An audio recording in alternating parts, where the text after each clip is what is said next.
I love the fact that you would have an episode like the one about the trill that really is what is love. Is love who you are inside? Is it the physical? Is it both? What is it? I've never felt better.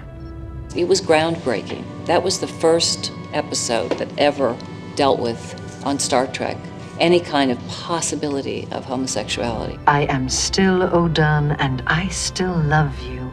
And I know that I received many letters of people who were very moved by that. But we are not accustomed to these kinds of changes. I can't keep up. I am female. I was born that way.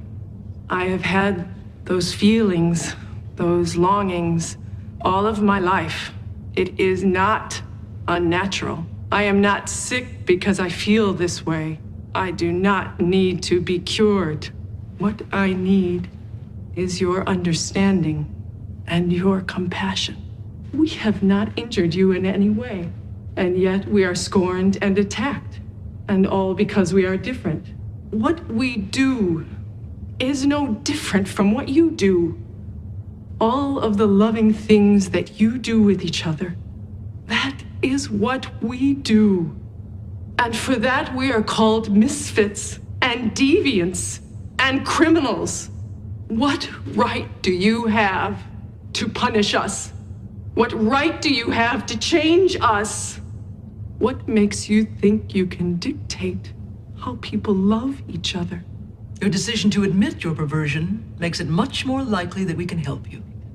This particular episode was going to be a little controversial because there was a same-sex kiss. It also paralleled the taboo in the story, that trills were not ever to be rejoined again. And what does society do in terms of their judgments when they view you going against their codes, their laws, their morals? And then here was all the sensationalism in our world, viewing us doing this episode. Do you know what the risks are?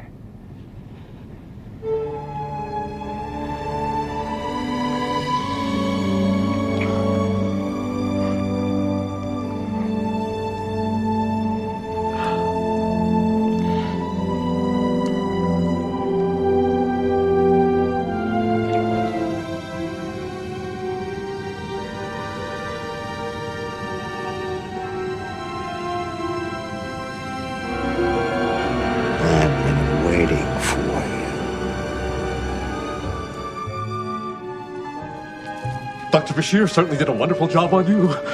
I'd call the operation a complete success. It must have been a very delicate procedure.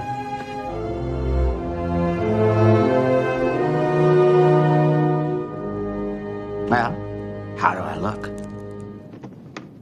You see, brother, you look lovely. Oh! There go his hormones. You mean her hormones? Take it away! Take it away! Trip Tucker, welcome aboard. It has no name. It's our cogenitor. Cogenitor.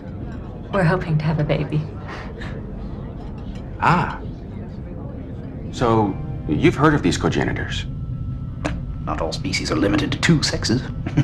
So, you're saying that this man or woman or whatever is a third sex? That's exactly what I'm saying. And it is part of the impregnation process? Precisely. Rigelians have 4. Or was it 5? First, the female has to... No, don't tell me. I don't think I want to know. They called her a cogenitor? You know what that is? A third gender. Why do you call it her? She looks more like a her than a him. Trigender reproduction is not uncommon. It might be best if you kept your opinions to yourself. The Vissian cogenitor died. Suicide trip. She killed herself. It's not exactly a she, sir. Commander, there are no he's or she's in a species without gender. Okay. For 2 days, I've been trying to construct sentences without personal pronouns. Now I give up. What should I use? It? To us, that's rude. We use a pronoun that is neutral. I do not think there is really a translation. Well, then I'll just have to muddle through. So forgive me if the stray he or she slips by, okay? They, not she. I've never felt like a she or a her, so I would prefer they or them. from now on. It is groundbreaking and wonderful that Star Trek has introduced non-binary and transgender characters into this universe. Up until this point, I really hadn't seen a hero like myself in a sci-fi franchise like Star Trek. So I'm just so glad that I can be one of the first trans characters on Star Trek, and that there can be trans youth who finally they have like a character to cosplay that's like made for them, you know? Yeah, so I'm so excited to see. Are these gentlemen the Binars? They're not gentlemen or ladies, Commander. They're a unified pair. Interesting, isn't it? Not a he, not a she. Not like anything you've ever seen. An enhanced humanoid. Gender male. Correct. And I am gender neuter, inadequate. That is why you must choose a gender, Lom, to complete your appearance. The idea of male and female are universal constants, Cochrane. There's no doubt about it. The companion is female. You are female. Yes. You put color on your mouth, and your eyes, your cheeks, and your fingernails. The men don't. That's true.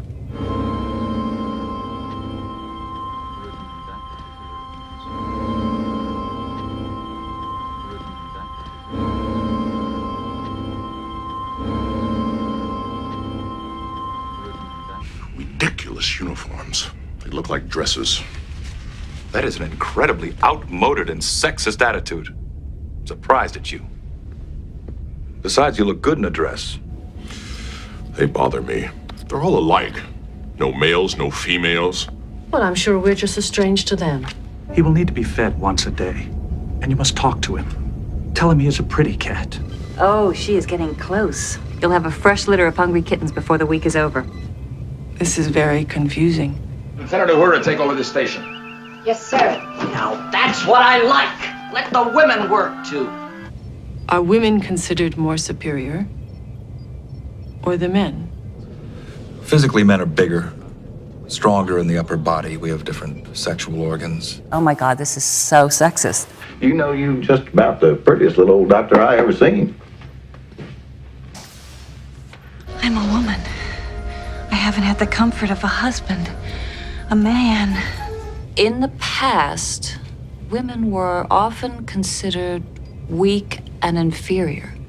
Usual matriarchal society where the female is as aggressively dominant as the male gender was on Earth hundreds of years ago. Here, the female is the hunter, the soldier, larger and stronger than the male. An arrangement considered most sensible and natural. That is a woman's game. Why is that? All those wild cards, they support a weak hand.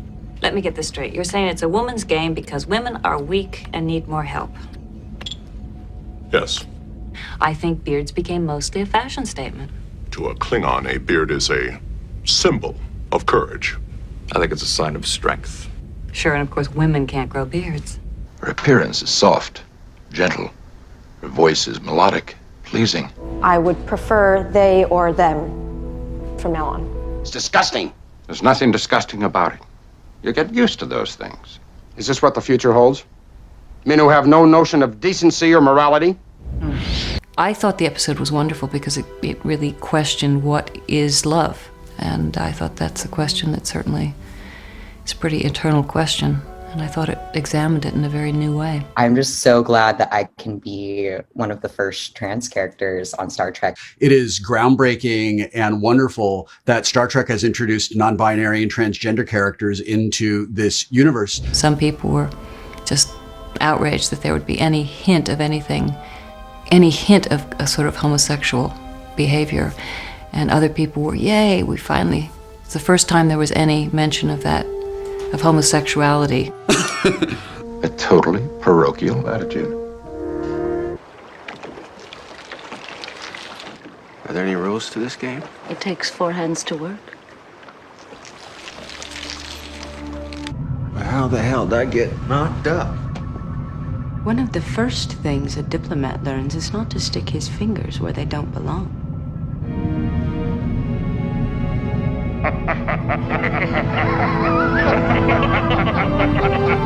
Then there was the one about the girl in the nudist colony.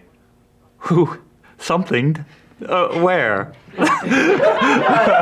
Captain Starlog, May 6th, 2151. We had a chance to spend some time with the Axonar. Turns out they're androgynous. I look forward to meeting them again under better circumstances.